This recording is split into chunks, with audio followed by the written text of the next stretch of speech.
Hello दोस्तों, आज एक बार फिर मैं आपसे अपना सरकारी नौकरी का अनुभव शेयर करने आई हूँ। मैं चाहती हूँ जिस तरह मेरे पास एक सरकारी नौकरी है, आप भी इस साल को खत्म होते होते अपने लिए एक रिजल्ट तो पक्का जरूर कर लें। यदि आप चाहते हैं कि सिर्फ 2-3 महीने आप तैयारी करके अपनी सिलेक्शन लिस्ट में नाम ले आए, तो आपको कुछ बातों का ध्यान रखना होगा। जैसे हर विषय का आपको सिर्फ मेन बात ही पढ़ना होगा। जैसे कि आप पुराने पेपर हल करेंगे, उसमें आपको पता चल जाएगा कि कौन कौन से टॉपिक इसमें मेन हैं, और आपको उसी में से अपना सब कुछ पढ़ना होगा। कठिन को छोड़ के आपको सरल वाले को पूरा कंप्लीट करना होगा, क्योंकि सफलता की एक ही चाबी है कि आप सरल क्वेश्चन को कभी भी गलत ना करें। तो सरल वाले को सही करते हैं, उतने तो आपके भी सही होना ही चाहिए।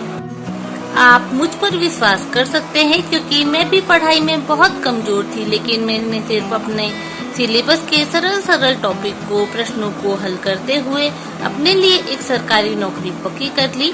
जैसा कि मैंने आपको कई बार अपने पेपर हल करते समय बताया है कि किस तरह मेरे एक भी सरल क्वेश्चन गलत नहीं हुए हैं। जो सरल क्वेश्चन को भी गलत करते हैं, सिलेक्शन अक्सर उन्हीं का रुकता है। यदि आप सरल प्रश्नों पर अपनी कमांड बिठा लेंगे, जो हमेशा ही किसी पेपर में आते हैं, तो आपका सिलेक्शन कोई नहीं रोक सकता। कठिन के लिए तो हम लॉजिकल थिंकिंग का प्रयोग करते ही हैं। PYQ हल करने से हमें एग्जामिनर का माइंडसेट पता चलता है, ना कि किसी कोचिंग के टेस्ट हल करने से हमें अपने एग्जामिनर का माइंडसेट पता चलेगा। तो PYQ बहुत इम्पोर्टेंट है। PYQ को आप बिल्कुल भी ना छोड़े। एक ही को आपके पास अगर कम है, तो जो आपके पास 4-5 साल के हैं, उनको आप बहुत बार रिवीजन करें, क्योंकि आपको माइंडसेट पकड़ना है। हमारी तैयारी का तीसरा सबसे इम्पोर्टेंट पार्ट है, जो भी हम पढ़ रहे हैं उसका हम बार रिवीजन करें, ना कि अलग अलग किताबों को पढ़ें। जो भी हम पढ़ रहे हैं उसे ही हम यदि बार पढ़ते हैं, तो वो हमारे मस्तिष्क में स्थायी रूप से जम जाता है। और जितनी बार हम एक ही बुक को बार पढ़ते हैं या एक ही PYQ बार लगाते हैं, तो हमें उसके बारे में हमेशा कुछ नई सी जानकारी हमारे मस्तिष्क में फीड हो जाती है, जो कि हमें पेपर में काफी काम आती है। यदि आप किसी बुक से PYQ हल कर रहे हैं, तो आप व्याख्या भी जरूर पढ़ें, क्योंकि व्याख्या से उसकी कहानी हमें पता चल जाती है, और कहानी पता होने से हमें उसे याद करने में और भी आसानी हो जाती है, और उसके आसपास के जो भी इम्पोर्टेंट तथ्य हैं वो भी हमारे पास होते हैं। और परीक्षा के लिए यही छोटी मोटी बातें हमें जरूरी होती है।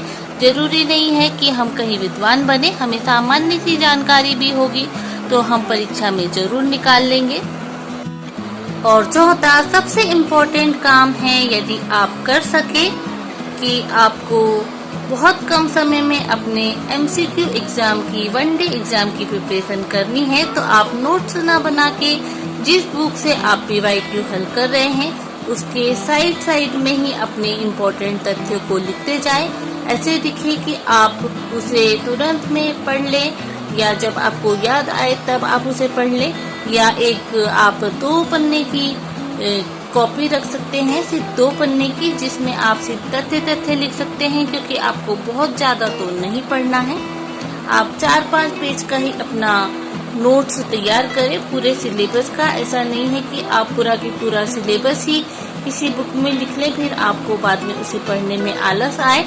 आप सिर्फ उस चीज को लिख सकते हैं जो आपको याद नहीं हो रही है और बहुत इम्पोर्टेंट है परीक्षा के दृष्टिकोण से, तो उसे आप 4-5 बार ऐसे ही देख सके, ऐसे आप लिख लीजिए।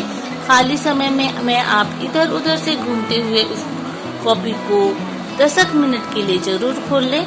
और एक 5वां सबसे इम्पोर्टेंट काम है कि जो आप दिन भर में पढ़ रहे हैं उसका आप रात को सोते समय फास्ट रिवीजन कर ले, अपने दिमाग में रिकॉल कर ले, बिना पढ़े कि आपने आज क्या क्या पढ़ा है और क्या क्या आपको उसमें याद है, ताकि आप अगले दिन अपने सिलेबस का नए सिरे से जो टॉपिक है उसको शुरुआत कर सके, या अगले दिन भी आप जो याद नहीं कर पाए थे उसको आप 10-15 मिनट में फटाफट पढ़ के फिर आप अगले टॉपिक पे जा सकते हैं।